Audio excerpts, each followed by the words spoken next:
I never told my son about the kind of money I made.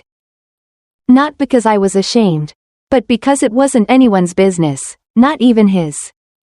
For 35 years, I let Marcus believe his mama was just another office lady trying to make ends meet in Atlanta. He saw me living simple, cooking with what I had, driving the same old Honda, wearing the same leather purse until the handles faded to gray. He never once suspected that behind that quiet life was a woman earning $40,000 every single month. I learned long ago that the louder people talk about money, the less they actually have. So I kept mine like I kept my dignity, silently. That Tuesday afternoon, the phone rang while I was folding laundry in my small living room. Marcus's voice came through the line, nervous, polite, like he was calling his boss, not his mother. "Hey, Mom, I need a favor." That tone. The same one he used as a kid whenever he'd broken something and hoped I wouldn't notice. "What is it, baby?" I asked, already knowing this wasn't going to be simple. He cleared his throat. "Simone's parents are visiting from out of the country. They really want to meet you. We're having dinner with them this Saturday, a nice place downtown. Please, come." Something in his voice cracked, not excitement, not love, pressure. Like he was begging me not to embarrass him. I could almost hear the subtext, "Please, Mom, don't show up looking poor." So I asked, calmly, "Do they know anything about me?" Silence. Then he said it, the word that pierced straight through me. "I told them you're simple. You work at an office. Live alone, that you don't have much." That word, simple, hung between us like a bad smell. Simple, as if my life, my sacrifices, my nights spent studying, my mornings climbing through a world that never made room for women like me, could be wrapped up in one small, pitiful adjective. Simple, like I was something to be apologized for. I took a deep breath that burned all the way down my throat. "Okay, Marcus," I said finally, "I'll be there." When I hung up, I stood in the middle of my living room, looking at everything I'd built. Old but clean furniture. Bookshelves filled with memories.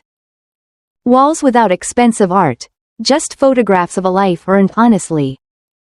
Everything about my space whispered peace, not poverty. But I knew what he saw, an old apartment. No designer touches, no luxury. And that's when the idea came to me. If my son thought I was poor, if his wife's family came expecting to see some humble, broke woman, then that's exactly what they would get. For one night, I would give them what they wanted to see, the poor mother. Not because I needed their approval, but because I needed to see them. I wanted to know who they truly were when faced with someone they believed had nothing to offer. You see, people's true faces never show when you meet them as equals. They show when they think you're beneath them. So Saturday came. And I prepared myself like a soldier dressing for battle. Not in armor, but in humility. I went to the back of my closet and found the oldest dress I owned, light gray. Shapeless, a little wrinkled no matter how much you ironed it. The kind you buy from a thrift store and wear only when you don't expect to be seen. Old flat shoes. No jewelry, not even my watch. I pulled my hair back into a loose ponytail and looked at myself in the mirror. Gone was the woman who led board meetings. Gone was the woman who signed contracts worth millions. In her place stood someone forgettable. Someone invisible. Someone poor. Perfect. I picked up my faded canvas tote bag, the same one I carried to work for 15 years, and called a cab. As the car drove through the city, I watched glass towers flash by like mirrors of the life I kept hidden. I could have eaten at that restaurant 100 times over if I wanted to. But I never did. Because some places feed the ego, not the soul. Still, as we got closer, I felt it, that mix of anticipation and sadness swirling in my chest. Anticipation, because I knew this night would change something forever. Sadness, because deep down, I still hoped I was wrong. That maybe they'd treat me kindly. That maybe appearances wouldn't matter. But the woman in me who had worked 40 years in boardrooms full of sharks, she knew better. She always did. The cab slowed down and stopped in front of a high-end restaurant in downtown Atlanta. Warm lights glowed through tall windows. A doorman in white gloves opened the door for elegant couples stepping out of sleek black cars. Everything screamed exclusivity. I stepped out, clutching my old tote tighter, feeling eyes glance over me, then away, like I didn't belong. The doorman hesitated for a second, as if wondering if I was lost. I smiled politely. Dinner reservation under Marcus Johnson. He blinked, nodded, and motioned me inside. The moment I crossed the threshold, I felt the change in temperature, not of air, but of judgment. Crystal lights, white linen tables, silverware shining like it had never seen a fingerprint. And at the far end, by the window, I saw my son. Marcus stood up quickly when he spotted me. Dark suit, crisp white shirt, polished shoes. He looked handsome and uncomfortable. Beside him, Simone, my daughter-in-law, wearing a cream dress that cost more than my rent. Gold earrings, hair sleek and perfect. And across from them, her parents. Veronica and Franklin Wilson. I recognized their type before they even opened their mouths. The kind of rich that never learned how to hide it. Her in emerald sequins, dripping with jewels, him in a gray suit so sharp it could cut glass. Their faces already half smiling, half judging, like they'd come to inspect a property. Marcus waved me over, but his eyes betrayed him, embarrassment flickering in them like a small flame. "Mom," he said softly, pulling out my chair. His voice was tight. "You made it." "Of course, baby," I replied, keeping my tone small, shy, unsure, like someone who didn't belong in a place like this. I sat at the end of the table, furthest from them. No one helped me with my chair. No one asked if I was comfortable. Simone leaned in for a quick, awkward kiss on the cheek. "Mother-in-law," she said politely, but her eyes slid away the moment she finished. She turned to her parents. "Dad, Mom, this is Marcus's mother, Mrs. Johnson." Veronica smiled, cold and perfect. "Pleasure," she said, her hand barely touching mine before retreating like she'd touched something sticky. Franklin followed suit, his handshake brief and disinterested. The waiter brought the menus, thick, heavy, all in French. I opened mine and pretended not to understand a thing. Veronica glanced at me over the rim of her wineglass. "Do you need help with that, dear?" she asked, her voice dipped in honey but her eyes full of vinegar. "Yes, please," I said, keeping my voice timid. "I don't know what these words mean." She smiled, a queen pitying a peasant. "I'll order for you then," she said sweetly. "Something simple, nothing too much." She turned to the waiter. "We don't want to overdo it." That phrase hung in the air like cigarette smoke. Marcus looked away. Simone fidgeted with her napkin. "And me?" I just smiled softly, the smile of a woman used to swallowing her pride. They didn't know that behind that gentle smile was a storm waiting to break. The appetizers came, and with them came Veronica's small talk, about flights, hotels, handbags, and $1,000 a night suite. Each story carefully crafted to sound effortless, to remind everyone how different we were. I let her talk. Because people like her can't help themselves. They always reveal who they are, if you just stay quiet long enough. And as she went on about imported wine and luxury cars, I looked around the table, my son pretending not to notice. My daughter-in-law shrinking in her chair, her parents floating above everyone else, and I realized something. This wasn't just dinner. This was an evaluation. I wasn't a guest. I was the test Marcus had to pass. I felt the sting of it deep inside. But instead of reacting, I straightened my back, picked up my water glass, and smiled again, smaller this time, sharper. They thought they were looking at a poor, harmless woman. They had no idea who was really sitting across from them. And that's when everything changed. I was not born quiet. Life taught me quiet. When I was 23, I learned that survival has a sound. It isn't a scream. It isn't a cry. It's the soft click of a door closing behind you when you decide to keep going. Back then, Atlanta was heat and bus fumes. A one-room apartment off Cascade with a window that stuck in the summer. I worked reception at a small logistics office by the rail yard, plastic nameplate. Second-hand desk. A phone that never stopped ringing. I earned just enough to keep lights on and water warm if I timed showers right. I ate rice and eggs. Sometimes beans when the sale was good. I mended my own skirts. I stretched lotion and faith. Then I found out I was pregnant. The father was one of those men who promise you a life while standing on a floor that doesn't exist. There one day, gone the next. He loved me right up until life asked him to prove it. I didn't have parents who could swoop in and fix things. Mine were working people with tired backs and too many bills, good folks. But the kind who measured help in hugs and casseroles. Not checks. They told me what they had always told me: do the right thing. Keep your head high. Don't let folks tell you who you are. I went back to work 2 weeks after Marcus was born. It wasn't a choice wrapped in power. It was a choice wrapped in rent. A neighbor, Ms. Bernice, God rest her, watched my baby while I caught the 6:10 bus. I left milk in rinsed glass jars and notes on the table: when to burp him, how to rock him, which blanket kept the colic away. I wore flats with soft soles so I could run if I missed my transfer. My body ached in places you don't know exist until you'd had a child.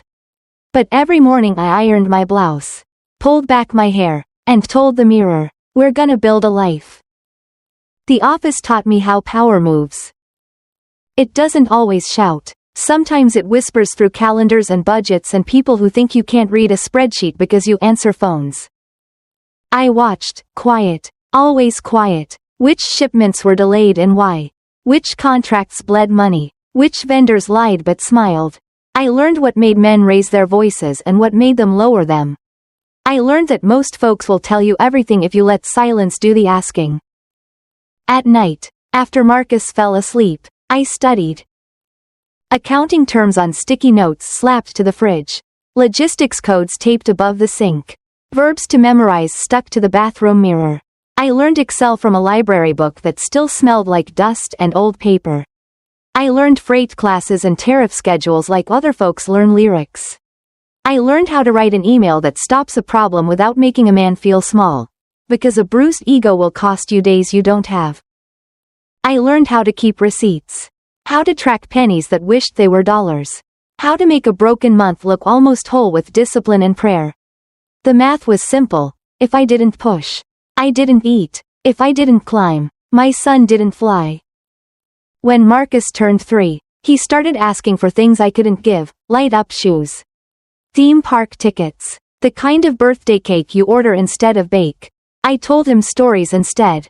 We went to the park. We fed ducks stale bread.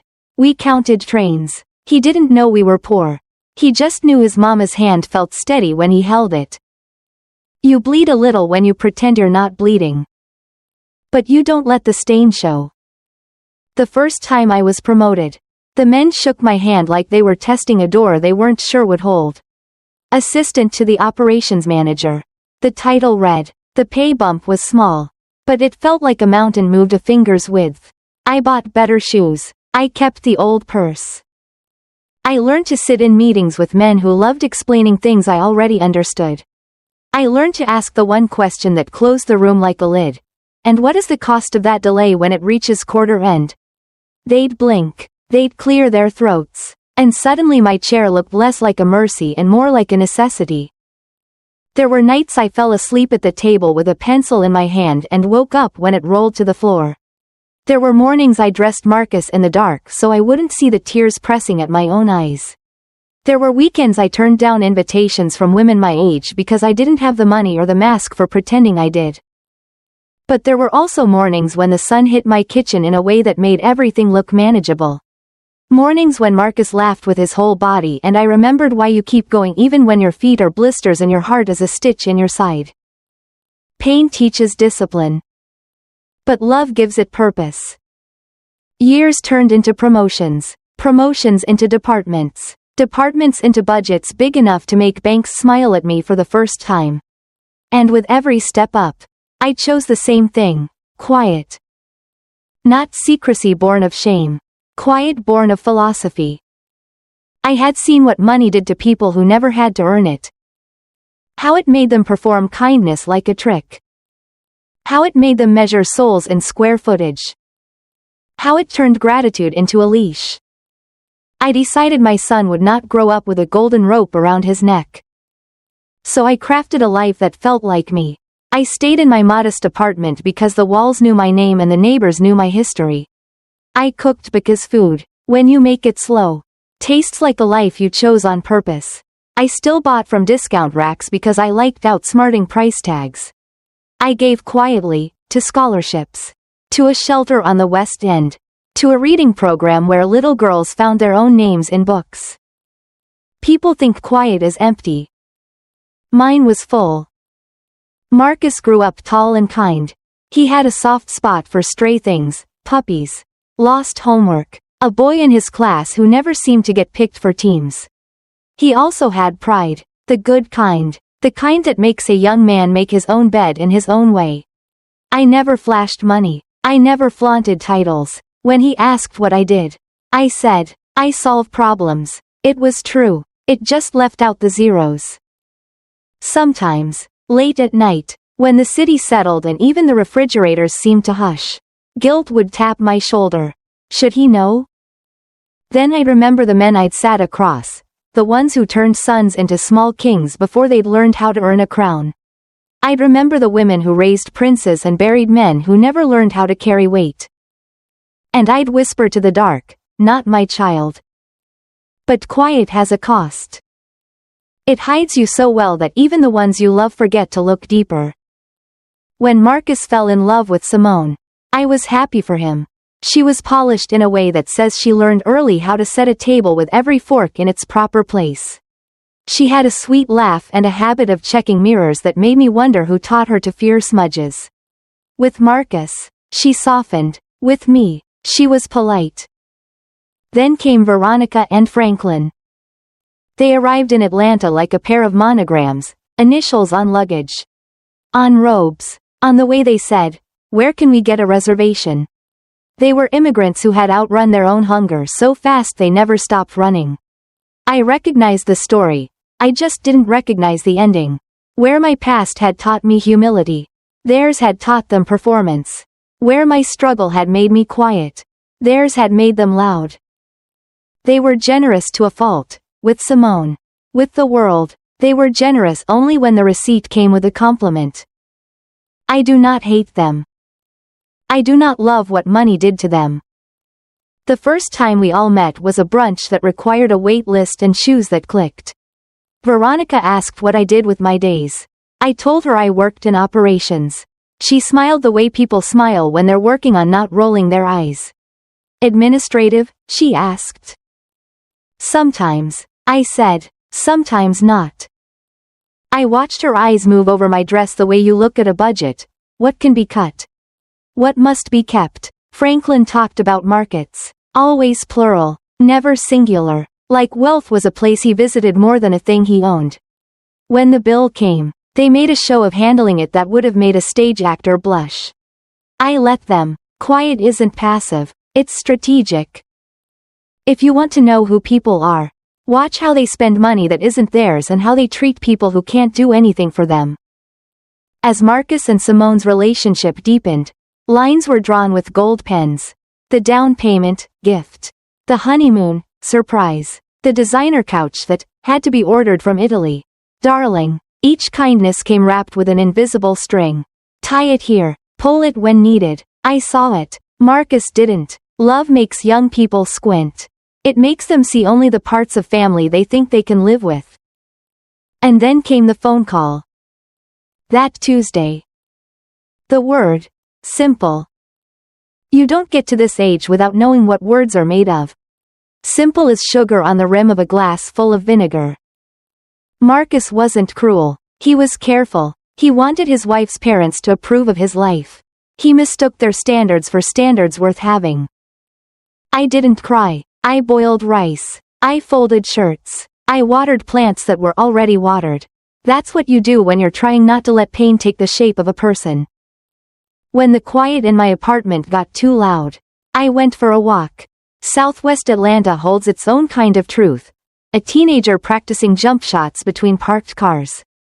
An old man shaving paint from a porch rail.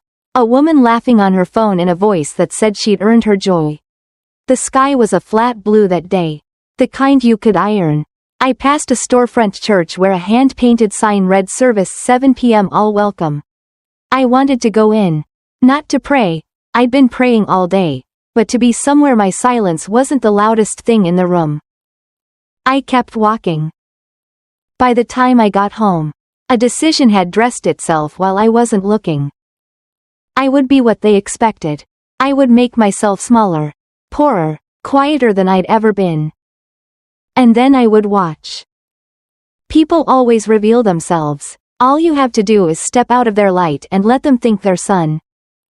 But that decision climbed up out of more than pride. It came from a wound I thought had healed. Years ago, long before promotions had turned into a corner office and stock grants, there was another dinner. I had been invited to a corporate event as a rising star. A phrase that flatters as much as it warns. The hotel ballroom was chandeliers and tasked laughter. I'd saved for months to wear a dress that fit me like I owned my space. A senior VP, an older white man with a tie that cost a car payment, asked what I did. I told him, operations. He nodded like people nod at weather. Then his wife, diamonds like daylight, leaned in. And where did you go to school, dear? Georgia State, I said. Night program. Oh, she said, that one syllable carrying freight. So you're self-made. I'm God-made, I replied, smiling. She laughed and touched my arm like she was penning a story that needed to know its place. I stood in the bathroom afterwards, staring at my reflection under lights that made skin look like porcelain if you paid for it and porcelain that didn't pass if you didn't. I told myself not to let small people make me smaller. I dried my eyes. I went back in, and that night, numbers were numbers and I ran circles around men who needed assistance to spell logistics. But the wound, being measured with a ruler I never asked to be compared to, stayed. You think you healed until the right voice finds the scar and names it. Simple did that. Not because my son meant harm. Because the world had taught him to believe that what glitters is worth more than what endures. I pulled a box from the top of my closet that night. The one with papers that say who I am in fonts. Contracts with my signature. Bonuses that would make people talk in whispers. A letter from the board chair thanking me for steering a fire back into a furnace. I read them like a woman reminding herself she didn't imagine her life. Then I put the lid back on. I didn't need those things to be true. I needed to remember I chose not to perform them. The day before the dinner, I visited Ms. Bernice's grave. She had been gone for years, but I still talked to her like she might put down her angel work and listen. Your boy's a man, I said, clearing leaves from the stone. He married a girl who thinks money has a voice. Maybe it does, but mine's still louder. Wind rustled the oak above like a choir catching its breath. I set a small bouquet down, grocery store daisies. Cheerful and true, and I told her my plan. I told her I would step into a role I didn't like wearing. The woman they think they can buy. And then, I whispered, I'll show them what they can't afford. I slept well that night. Not because the plan was perfect. Because it was honest. Honesty is not always about telling the whole truth. Sometimes it's about showing the part of truth that reveals someone else's lie. Saturday came like a test result you already know. I put on the gray dress that refused to hold its shape. I tucked my hair back until my face looked like I had never argued with a man and won. I slid my feet into shoes that reminded me what standing long hours feels like. I left the jewelry box closed. On the way downtown, I watched couples hold hands like evidence.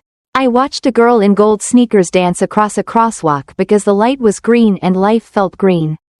2. I watched a homeless vet salute a bus that never saluted back. The city doesn't have one story.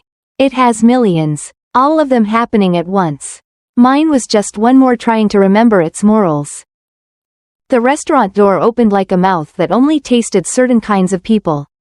I walked in anyway. The hush hit first. Money buys silence in rooms like that. It quiets children, tames laughter, teaches forks to speak instead of voices. I spotted Marcus by the window. A silhouette I had known since he stood just 3 feet high. Chin tipped toward the world with curiosity. His eyes found my dress before they found my face. There it was. Embarrassment. Small, quick, real. Shame tried to climb my throat. I pushed it back down with the same hand I used to sign things that moved thousands of lives a half inch toward better. I took my seat, the far one. The one that says, "We included you," without ever saying, "We wanted you." Menus arrived like tests. Veronica's smile measured me like stairs measure breath. Franklin's watch flashed time like it belonged to him. Simone's fingers worried the edge of her napkin until the seam looked like a decision. When Veronica ordered something simple, I let the word land. I let it sit on my skin the way summer sits, heavy. Humid, asking who you think you are to want a breeze. I sipped water. I listened. I watched. I remembered. I remembered nights hunched over spreadsheets and mornings teaching a boy how to tie a tie that wasn't a noose. I remembered checks I never cashed because I didn't like what came attached. I remembered the first time a woman told me I looked expensive and I told her, "No, baby, I look intentional." People say money changes you. Sometimes it just reveals you. So I let them talk about vineyards as if grapes were virtues. I let them say hotel names like prayers. I let them measure Marcus by the square footage of his future. And every time I wanted to stand, I told myself, not yet. Not until the lesson is ready to be learned. Because here is what years taught me. You can correct a person and have them hate you. Or you can let them crash into their own reflection and have them finally see. The quiet bled, but it didn't drain me. It filled a reservoir I would need before the night was over. And when the waiter set down desserts that looked like jewelry, and Veronica dabbed her lips like she was removing stories she didn't like, I felt the air shift. You notice that when you've lived long enough, the way truth arrives before it speaks. It's in the shoulders, it's in the eyes, it's in the way forks hesitate above plates that suddenly feel too small for what's about to be served. My son took a breath like he was about to drown and didn't want to startle the water. Simone closed her eyes for half a second. Like prayer, Franklin checked his phone. Because men like him believe control is something you can hold in your palm. Veronica straightened her back. And me? I put my napkin down like an oath. The wound in me, that old ballroom, that old stopped bleeding. Not because they deserved my healing. Because I did. I lifted my chin, and for the first time all evening, I let the room see me. Not the dress, not the tote, me. Veronica, I said softly, that's an interesting offer. And somewhere deep inside, a door that had been closed for years clicked open. Dinner is where people stop pretending to be polite. They don't mean to, it just happens somewhere between the second glass of wine and the third lie. By the time our entrees arrived, I had already learned more about Simone's parents than I ever wanted to know. Veronica collected luxury handbags the way other women collect apologies, with purpose. But never enough. Franklin worked in finance, though no one at the table really knew what that meant except that he said it with a capital F. They talked about Milan like it was a cousin. About people they didn't mean to name, but somehow always did. And Marcus, my boy, just kept refilling everyone's water glass, smiling at jokes that weren't funny, trying to patch a boat that had been sinking since the moment we sat down. Simone barely touched her plate. She kept glancing at me, small, guilty glances, like she knew something in her family's tone had turned sharp and was cutting through the air. I had played this scene before. Different restaurant, different faces, same script. The rich never whisper as quietly as they think they do. Veronica placed her wine glass down, her ring catching the light like a warning. So, Mrs. Johnson, she said, her voice syrupy enough to rot teeth. Marcus tells us you've been in administration? She said that last word like it was a rung on a ladder she'd never have to touch. I smiled, the same small, polite curve I've perfected over decades. Yes, I replied, I've been in operations for quite some time. Keeps me busy. Oh, of course. She leaned forward, elbows on the linen. But at your age, aren't you thinking of retirement? It must be tiring, I imagine, to still have to work. Have to. That phrase sliced cleaner than any insult could. Across the table, Marcus fidgeted. Mom likes her job, he said too quickly, like someone trying to cover a spill with napkins. Veronica waved a manicured hand. No judgment, darling. I just think a woman her age should be resting. Traveling, not. She paused, smiled at me again, clocking in. I stirred my water. Some of us rest differently, I said. Some of us rest when we're useful. Franklin chuckled, low and condescending. Now that's old school work ethic. Rare these days. Old school keeps the lights on, I replied. He smirked. Sure, until the lights cost more than the job pays. The waiter returned with the bill just then, timing so precise I almost believed God sent him to test everyone in that room. Veronica reached for her purse. Don't worry, Marcus, she said, dinner's on us. Consider it a little welcome into the family. That tone, I've heard it before. The kind that sounds like kindness until you taste the control underneath. Marcus looked relieved, and that's when Franklin added, though I suppose it's our turn, since you've had it easy. He laughed, and Veronica joined in, delicate, expensive laughter that sounded like jewelry clinking. I felt Simone's hand under the table, brush against Marcus's knee, a silent please stop this before it gets ugly. But it was already there. The waiter came back a minute later, holding the small black folder like a secret he didn't want to tell. Sir, he said to Franklin, I'm afraid the card didn't go through. It was quiet first, the kind of quiet that hums in your ears, that lets you hear your own pulse. Then Franklin blinked, straightened his tie. Run it again. The waiter nodded, tried again, returned, same result. Veronica's smile collapsed a little at the edges. It must be the bank, she said, too loud. They always freeze our cards when we travel. The waiter looked apologetic. We can try another if you'd like. Franklin's face reddened. He pulled out a second card. Then a third. Declined, declined. And just like that, the power in the room changed hands. I didn't gloat. I didn't need to. The universe had already done what I came here to do. Marcus looked mortified. Simone's eyes darted everywhere but at her parents. Veronica dabbed her forehead with the corner of her napkin. I leaned forward, gently. It happens, I said softly. Sometimes cards don't work when you least expect. Veronica gave a tight smile. Yes. Well, I suppose you wouldn't know that kind of inconvenience. I tilted my head. Oh, I know a few kinds. Then I reached into my old tote, that faded, shapeless bag they all had been side-eyeing all evening, and pulled out a slim black wallet. Inside, 1 card. Metal, matte, weighty. The kind that doesn't just buy dinner, it buys silence. Let me take care of it, I said. The waiter's eyebrows lifted, almost imperceptibly, when he saw it. Of course, ma'am, he said, and whisked the folder away like he'd just been handed the night's true authority. Veronica's voice tightened. That's really not necessary. Oh, but it is, I interrupted, calm and slow. You were kind enough to invite me into your evening. It's only fair I return the courtesy. Marcus whispered, Mom, but I didn't look at him.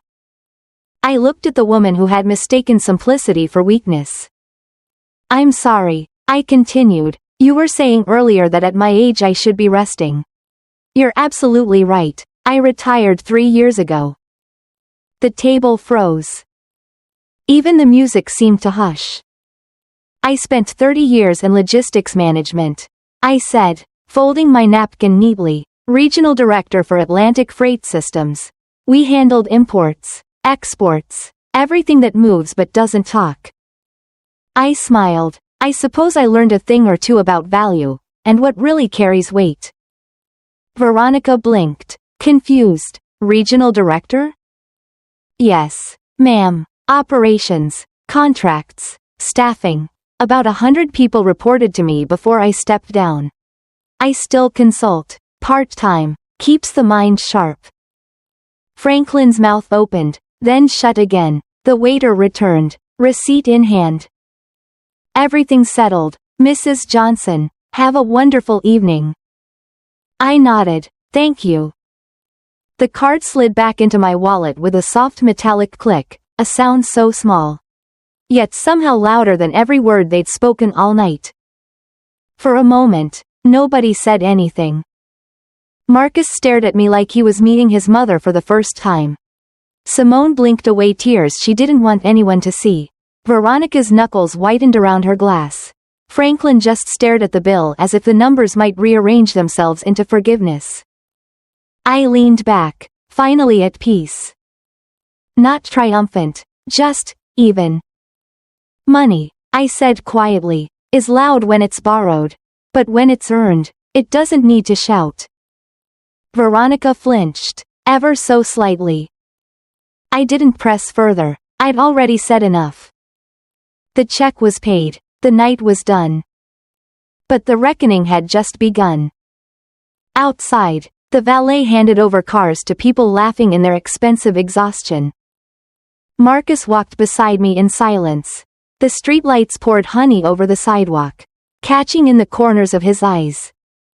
Mom, he said finally, his voice small, why didn't you ever tell me? Tell you what, baby? That you were that successful. I smiled, because I wanted you to grow up grateful, not greedy, because knowing I could always save you might have kept you from learning how to save yourself. He looked down, ashamed. I didn't mean to make you feel small. You didn't, I said, you just forgot that small things can still cast long shadows.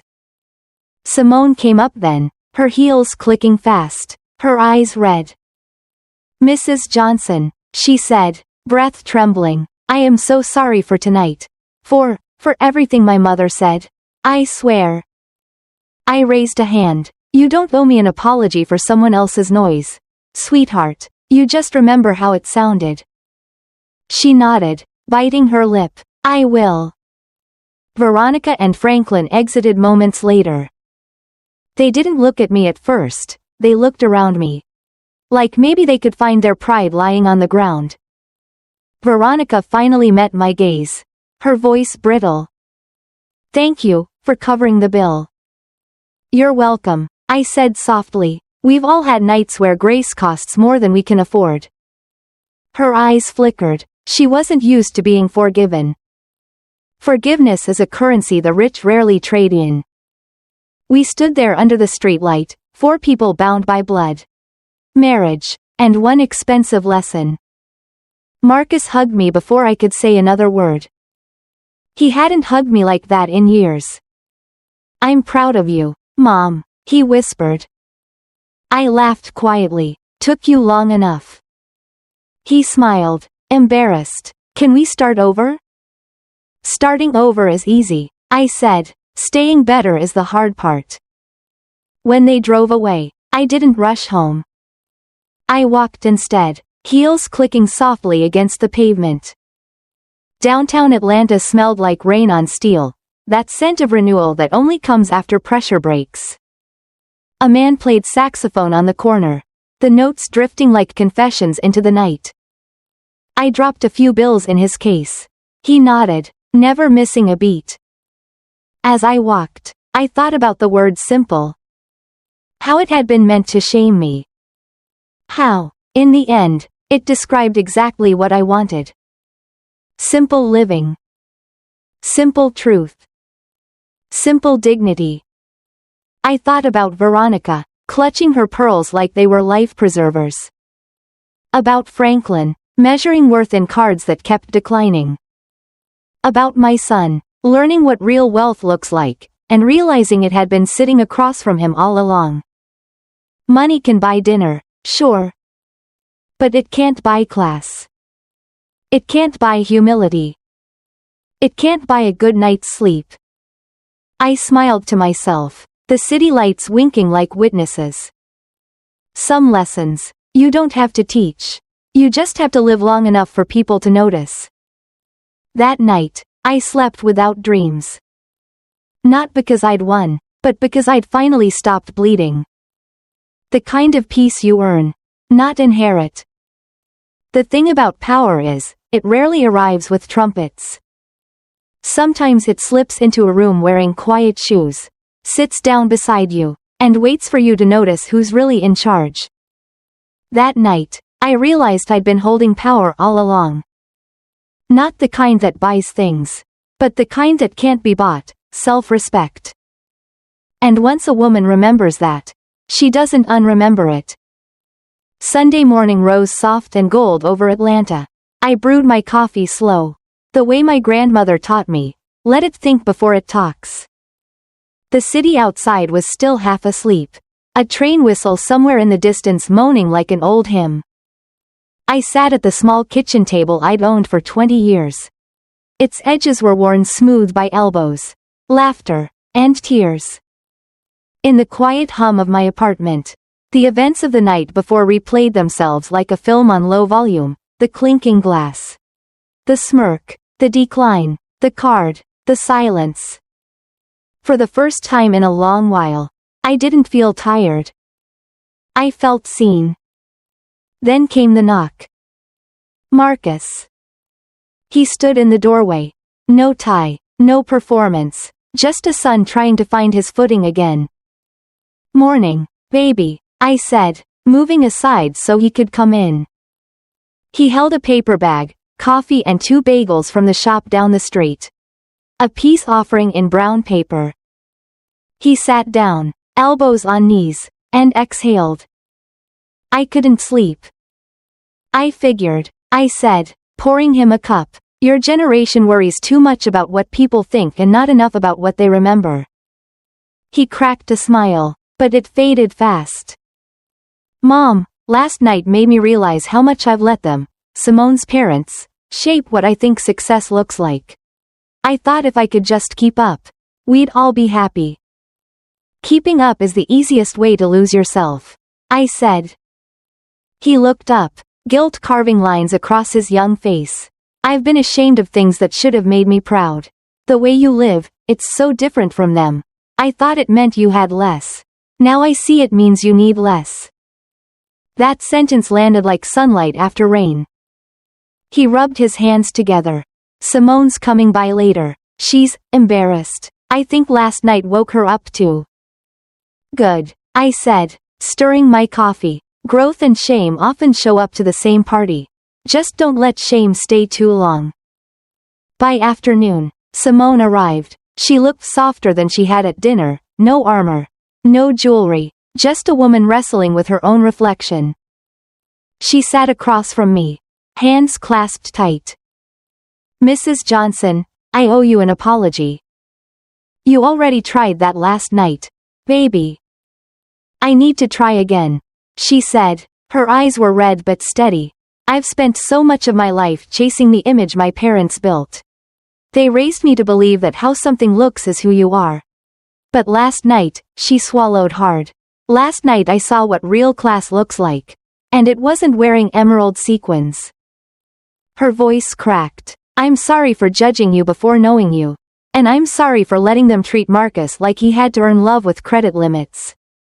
I reached across the table, resting my hand on hers. Forgiveness doesn't need rehearsing. Baby, you showed up, that's enough. Tears slipped down her cheeks. I'm scared I turned into them. You didn't, I said gently. You just forgot who raised you before they did. She frowned, confused.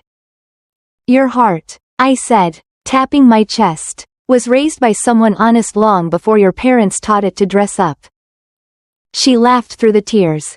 You sound like a pastor. I smiled. No, sugar, just a woman who's lived long enough to learn where peace hides. Later that week, Veronica called. Her name lit my phone like unfinished business. For a moment, I considered letting it ring out. But grace doesn't avoid discomfort, it transforms it. Good evening, Mrs. Wilson, I answered. A pause, then her voice, careful, rehearsed. I wanted to clarify things. About that dinner. There's nothing to clarify, I said calmly.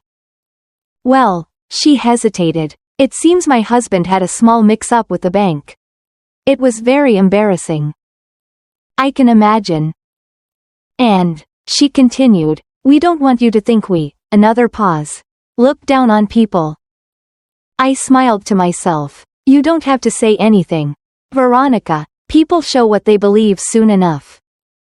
I suppose, she murmured, still, thank you for covering the bill.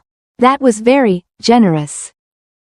Generosity's easy when you can afford it, I said, but Grace, that's the real expense. There was silence on the line. Then she said, quieter now, you handled yourself with dignity. I wasn't expecting that. Most people don't expect dignity from women they underestimate, I replied. She gave a small, humorless laugh. Perhaps we all learned something. Perhaps, I said, but learning only matters if it changes behavior. Her voice faltered. You're right.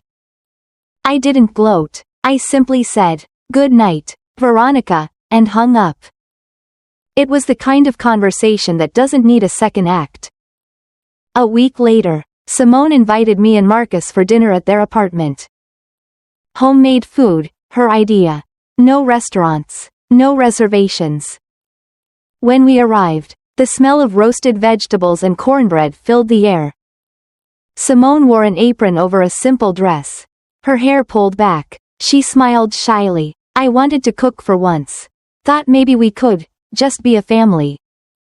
Marcus kissed her cheek, proud. We ate together, not fancy. Not flawless, just human. Between bites, laughter replaced formality. Stories replaced silence. Simone told me about her volunteer work at a youth center she'd recently joined. Marcus admitted he'd cut up his credit card and started budgeting, like mom does.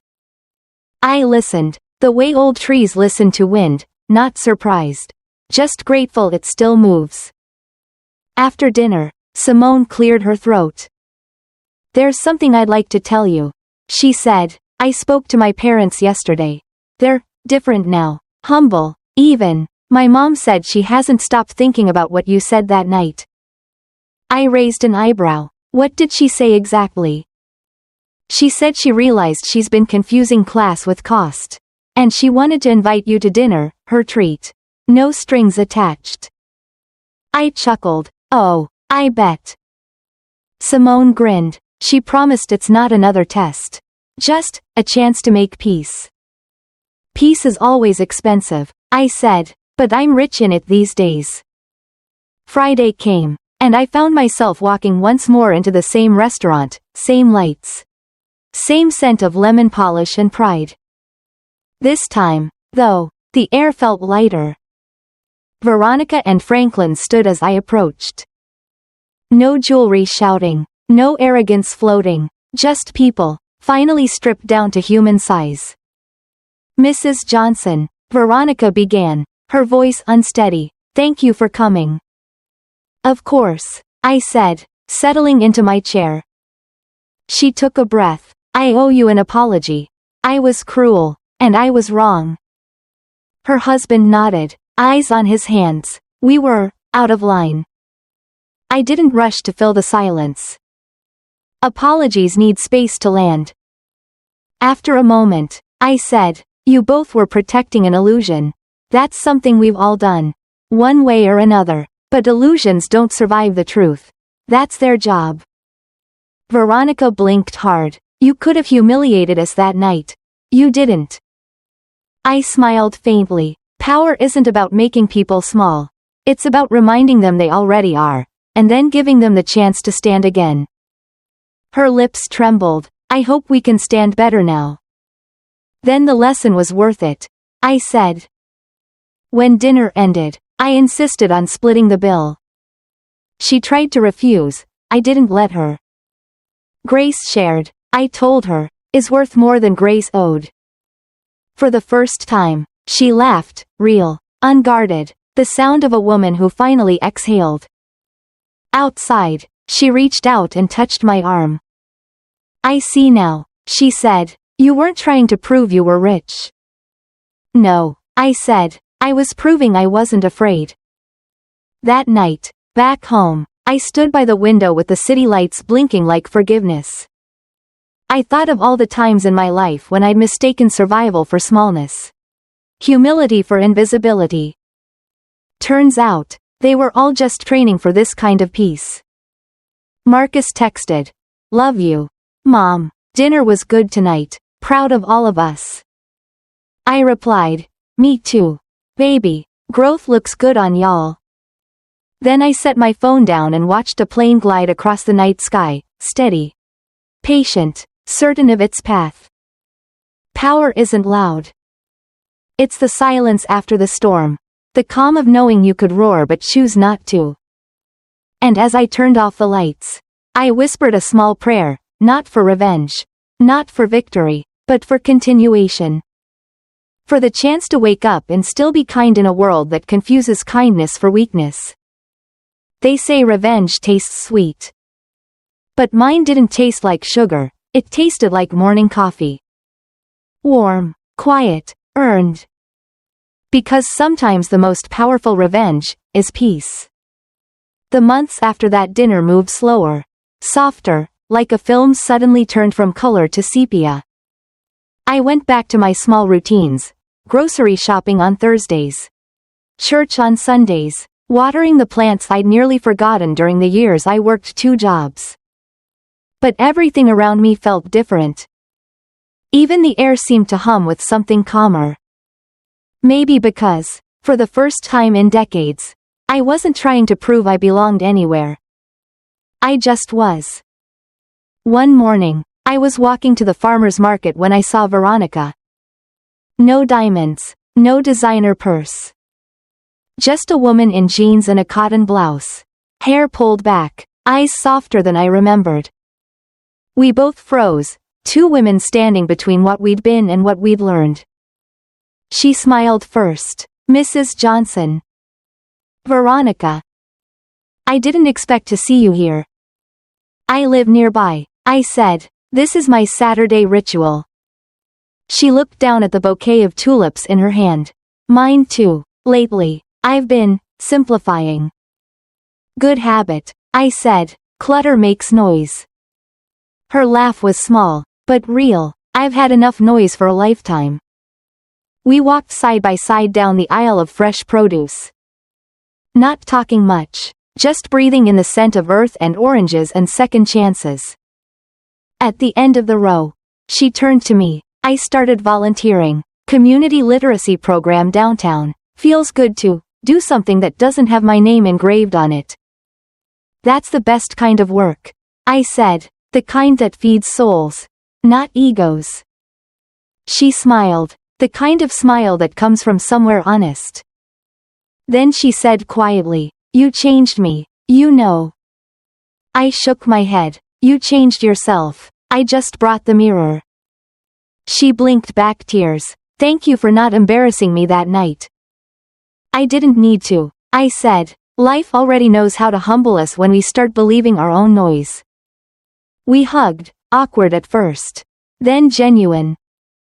And just like that, the bitterness dissolved into something softer than forgiveness. Something like peace. Later that week, Simone called me. Mrs. Johnson, she said, her voice full of energy. I wanted to tell you, we're pregnant. I froze, then smiled. Well, look at that. Life keeps multiplying love even when we think we've reached the limit. She laughed. I'm nervous. I don't want to raise our child the way I was raised, measuring worth by what fits in a closet. Then you won't, I said. You already learned the lesson. Would you? She hesitated. Would you be there when we tell my parents? Of course, baby. I'll bring pie. The next Sunday, we all gathered at Veronica's house, the same one that had once smelled of wealth and worry. Now it smelled like cinnamon and family. Franklin greeted me at the door. He looked older, or maybe just lighter. Good to see you, Mrs. Johnson, he said. You look happy. I am, I replied. It's not as expensive as people think. We all sat around the same dining table, same mahogany surface. But a different world altogether. No crystal stemware, no place cards. Just mismatched mugs and laughter. When Simone announced the baby, Veronica cried first. She crossed the room, hugged her daughter tight, then looked at me through watery eyes. I hope our grandchild inherits more of you than of me. I smiled. They'll have both. Balance builds character. Then she did something I'll never forget. She placed her hand over mine. Would you be their godmother? For a moment, I couldn't speak. The room blurred. The years of pride, distance, judgment, all melted away like wax near a flame. I'd be honored, I finally said. And for the first time, we all exhaled together. The months turned into seasons. Simone's belly grew. Marcus grew gentler. And I grew still. Every Thursday, I baked cornbread, pies, casseroles, and dropped some off for Simone, some for Veronica's literacy group. They called me Miss Glow, now, not Mrs. Johnson. Miss Glow felt more like sunlight than formality, and I liked that. The world that had once measured me in dollars now measured me in love. Then one afternoon, something small but sacred happened. The mailman handed me a letter, cream-colored, handwritten, with Veronica's careful cursive. Inside was a check, large, far more than necessary. But beneath it, a note. For the scholarship fund at the community center. In memory of the lesson you gave us, that dignity isn't a luxury. Veronica and Franklin Wilson. I smiled and set the check aside. Then I tore off a piece of notebook paper and wrote back. Lesson received is better than lesson paid for. Use it to teach someone else. And I mailed it right back. Some might call that pride. But I call it the quiet kind of revenge, the kind that doesn't humiliate. Only heals. Because what I wanted wasn't their money. It was their understanding. And I had it now. A few weeks later, the baby came, a girl named Grace.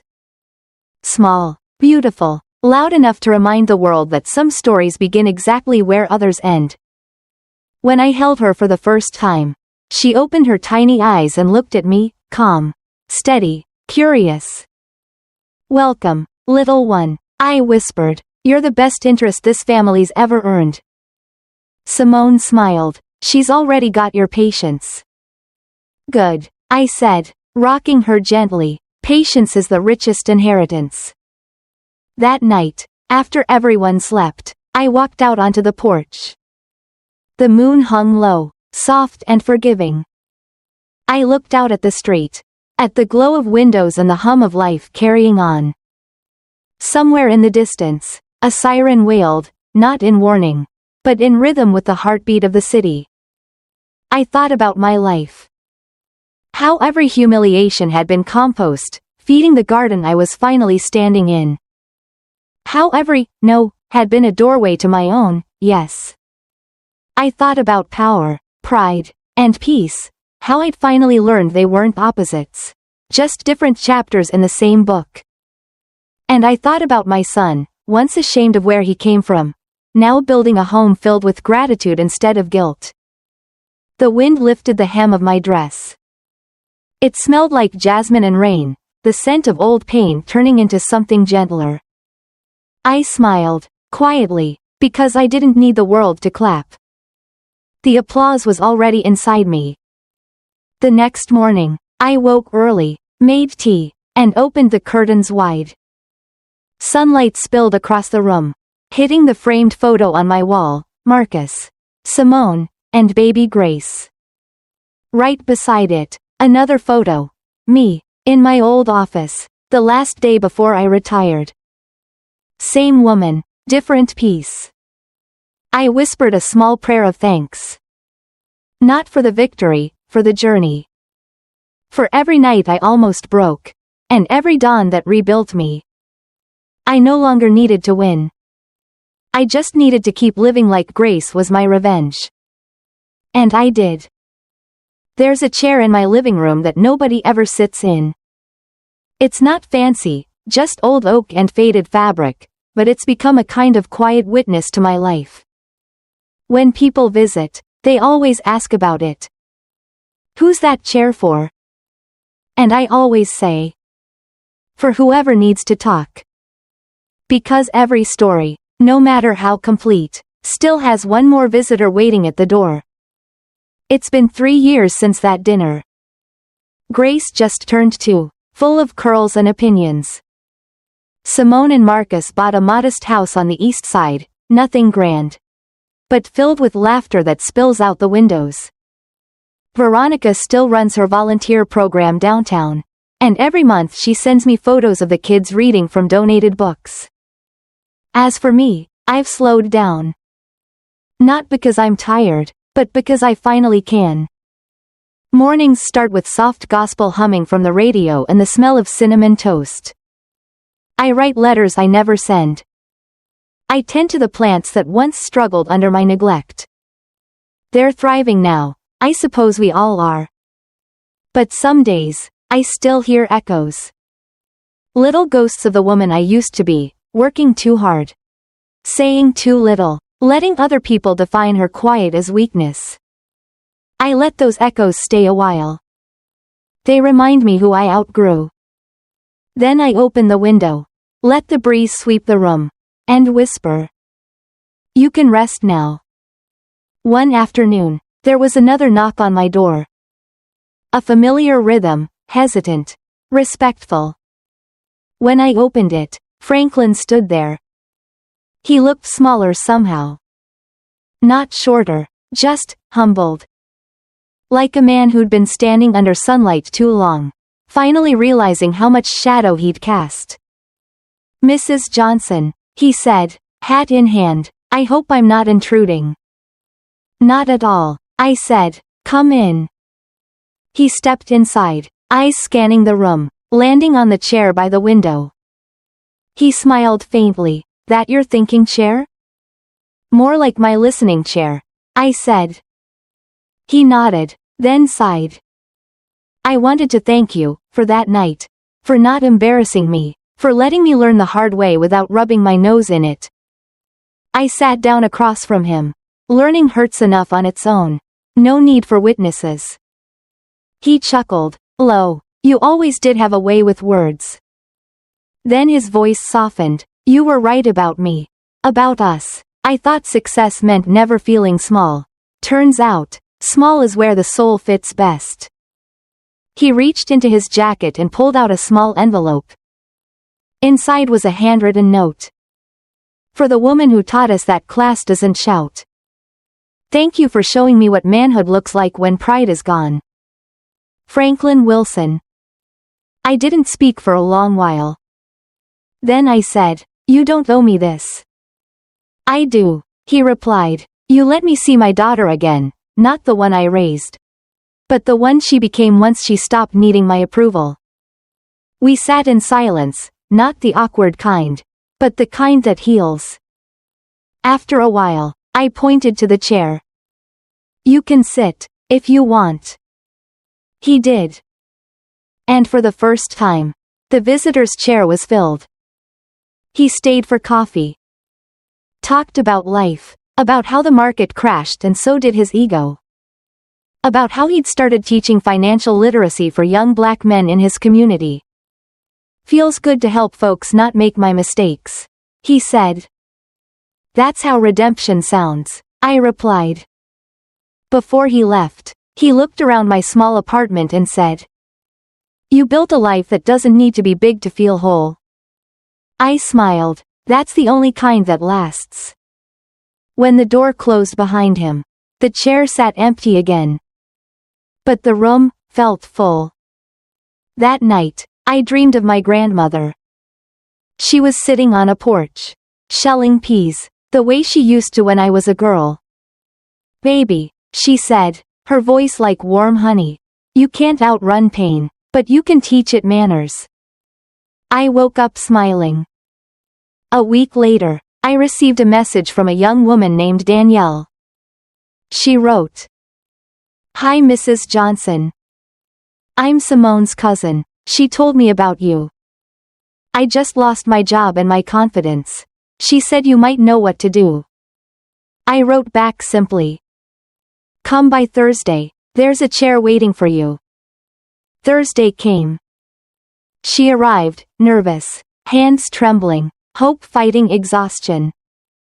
I poured tea, sat her down, and listened. She talked for an hour. About failure, about fear, about feeling invisible. I didn't interrupt, I just let her words find space to breathe. When she finally looked up, I said, "Baby, being underestimated is a kind of superpower. You get to surprise people for free." She laughed through her tears. "You sound like Simone." I smiled, other way around. When she left, the sun was setting through the window, painting the room in gold and dust. I looked at that empty chair and thought, maybe peace isn't something you keep. Maybe it's something you pass along. Sometimes I still sit there at night, cup of tea in hand, listening to the hum of the refrigerator and the city's low heartbeat outside. Every now and then, someone knocks, a neighbor, a friend, a stranger with too many words in their chest. I let them sit. I let them talk. Because that's how healing travels, one conversation, one silence, one shared breath at a time. The world still surprises me. People still disappoint me. But I've learned to leave a light on anyway. And when I close my eyes, I imagine that chair decades from now, worn smooth by stories, waiting for whoever needs it next. Maybe Grace will inherit it one day. Maybe she'll understand what it meant, that sometimes the best gift you can give the world is a place to sit and be seen. I take one last sip of tea, whisper to the quiet, "You can come in now." Because some doors should never be locked. Not even after the story ends.